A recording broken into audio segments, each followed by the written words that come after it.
بیابان‌های داغ و بی‌پایان در نگاه اول بیرو به نظر می‌رسند، اما در میان این ماسه‌ها می‌توانید با موجودات خطرناک و خزنده روبرو شوید. برخی از آنها فقط می‌توانند مشکلاتی برای سلامتی ایجاد کنند، اما بعضی از آنها می‌توانند برای همیشه در حافظه شما باقی بمانند. بیایید آنها را بشناسیم. از موارد خطرناک شروع کنیم. در حال قدم زدن در یک بیابان هستی و یک خرس عروسکی بزرگ با دستان باز را می‌بینید. احتمال می‌دهید که سراب باشد، اما با این حال نزدیکتر می‌شوید تا درست می‌گفتی. این یک اسباب بازی مخمل پشمالو نیست، بلکه یک کاکتوس غول‌پیکر است. یک چیز عجیبی در آن وجود دارد. به لطف خارهای کاکتوس شاخه‌های آن شبیه بازوهای یک خرس عروسکی هست. با این حال اینها پشم نیستند، بلکه هزاران سوزن نازک هستند و این دلیلی هست که شما نباید به آن نزدیک شوید. به این کاکتوس شبه خرس دولای جامپینگ یا خرس عروسکی میگویند. در مناطق بیابانی آریزونا و در قسمت شمالی مکزیک رشد می‌کند. نگران نباشید، این کاکتوس به شما حمله نمی‌کند، اما اگر آن را لمس کنید به پوست یا بدن شما می‌چسبد. چنین خارهای تیزی کاکتوس را از حیوانات محافظت می‌کنند، سایه ایجاد می‌کنند و کاکتوس را از گرما نجات می‌دهند. شاخه‌های جانبی مهمترین قسمت‌های گیاهان هستند، زیرا فتوسنتز را انجام می‌دهند و مقدار زیادی رطوبت را در داخل جمع می‌کنند. بنابراین با وجود تمام خطرات، کاکتوس می‌تواند برای کویر و بیابان‌ها مفید باشد و تنها خطر آن خارهای آن هست. اگر از نزدیک به آنها نگاه کنید، می‌بینید که شکل قلاب دارند. یک لمس و صدها خار همزمان در انگشت شما فرو می‌روند. خلاص شدن از شر آنها بسیار دشوار است و سوزن‌ها باعث ایجاد درد و حس ناخوشایندی می‌شوند. اما جالب‌ترین چیز در مورد این کاکتوس نحوه تولید مثل هست. هنگامی که حیوانات و انسان‌ها از کنار این کاکتوس رد می‌شوند و آن را لمس می‌کنند، کاکتوس یک تکه کوچک از ریشه خود را همراه با خارهایی که به پوست شما می‌زند وارد پوست شما می‌کند. محض اینکه این قطعه خار را به زمین می‌اندازید، ریشه می‌گیرد و شروع به رشد در زمین می‌کند.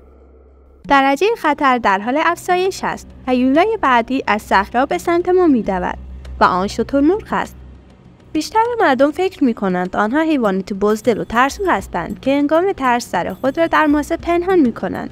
اگر به اندازه کافی بدشانس باشید، به احتمال زیاد نظر خود را تأخیر خواهید داد.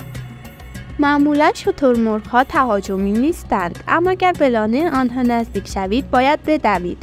از سوی دیگر شما حتی قادر به انجام این کار نخواهید بود، چون شترمرغ‌ها با سرعت 43 مایل در ساعت حرکت می‌کنند. برای دور شدن از آنها احتمالاً به یک ماشین نیاز دارید.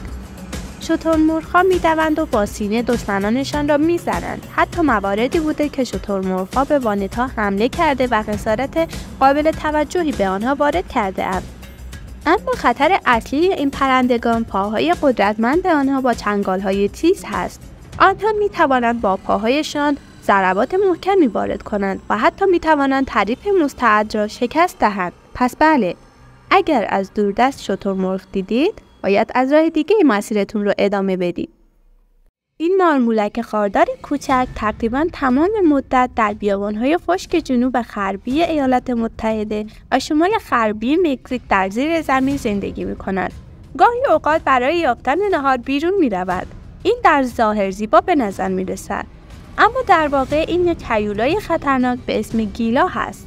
پوست ضخیم این خزنده در برابر شاهین‌ها، کایوت‌ها و سایر شکارچی‌ها از آن محافظت می‌کند، اما محافظ اصلی آن سم آن هست. مارها و عنکبوت‌ها سم خود را با استفاده از نیش‌های سوزنی بلند تزریق می‌کنند، اما هیولای گیلا برای پخش زهر طعمه را می‌جوید و هنگامی که انسان را گاز می‌گیرد می‌تواند فک‌های خود را برای مدت طولانی بسته نگه دارد. خلاص شدن از شر این حیوان یک شاهکار دشوار است. افرادی که اثرات سم را تجربه کرده‌اند میگویند که احساس می‌کنند ماگمای داغ از رگ‌ها عبور می‌کند. با وجود این معلوم شد که این مارمولک برای علم مفید است. پزشکان از سم آن برای ساخت داروهای دیابت و چاقی استفاده می‌کنند. زمان آن رسیده است. شما در حال تماشای یکی از موقوف‌ترین موجودات ساکن در بیابان هستید. در بیابان تنها هستید و کسی در اطراف شما نیست. ناگهان صدای خشخش را از پایین میشنوید. سرتان را پایین میاندازید و میبینید یک عنکبوت زرد بزرگ به اندازه کف دست انسان با آوالهای قوی و پاهای بلند در سایه بدن شما زیر خاک مخفی میشود. با وحشت از دست این هیولا فرار میکنید، اما او به دنبال شما میآید. فرار در این شرایط کار آسانی نیست، اما سعی کنید آرام باشید. این موجود به شما علاقه ندارد، فقط سایه شما را میخواهد که از آفتاب سوزان پنهان شود. به هر حال بهتر است به آن دست نزنید.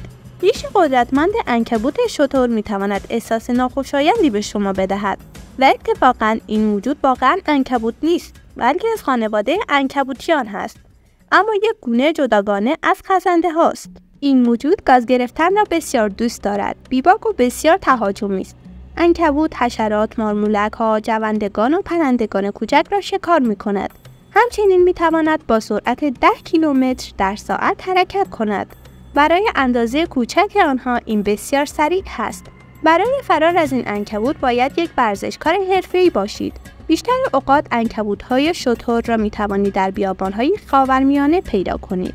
اما زیستگاه اصلی آنها در مکزیک و جنوب غربی ایالات متحده است. به هر حال آنها نام خود را به این دلیل گرفتند که اغلب در سایه شترها پنهان می‌شوند. شما در طول روز نمی‌توانید از آنها پنهان شوید، اما آنها در شب هم می‌خواهند به دنبال شما بیایند. به خصوص اگر آتشی ایجاد کنید. عنکبوت‌های شتر همیشه با امید خوردن چیزی به سمت نور می‌دوند. برخی از گونه‌های این عنکبوت‌ها برای ترساندن دشمنان خود صدای خشخش تولید می‌کنند. حالا یه لحظه کویر داغ رو ترک می‌کنیم. ما به مناطق گرمسیری مرطوب تازانیا می‌رویم. در زیر برگ درختان و در غارهای تاریک می‌توانید با یکی از وحشتناک‌ترین موجودات روی زمین، عقرب شلاقی بدون دم روبرو شوید. عقرب بزرگی را بدون دم با بدنی صاف تصور کنید که به نظر می‌رسد توسط چیزی تحت فشار قرار گرفته است. شبیه عنکبوت است، اما نیش سمی ندارد و نمی‌تواند تار درست کند.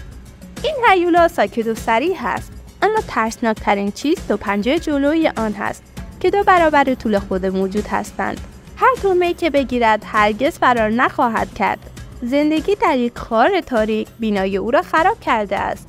بنابراین عقرب شلاقی سعی می‌کند از نور خورشید دوری کند.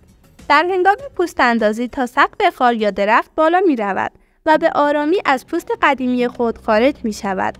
تصور کنید نور چراغ قوه خود را به سقف غار می‌گیرید و پیله‌های کوچکی را می‌بینید که یک عنکبوت رنگ پریده با پاهای بیش از حد دراز از آن بیرون می‌پرد. اگر واقعا آن را دیدید، آرام باشید و با خونسردی تا جایی که ممکن است دور شوید.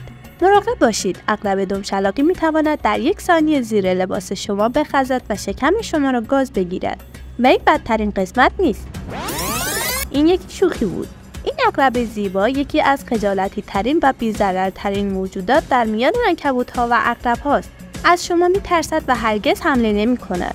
بسیاری آن را زیبا می‌دانند و عقرب‌های شلاقی را به عنوان حیوان خانگی در شیشه نگهداری می‌کنند.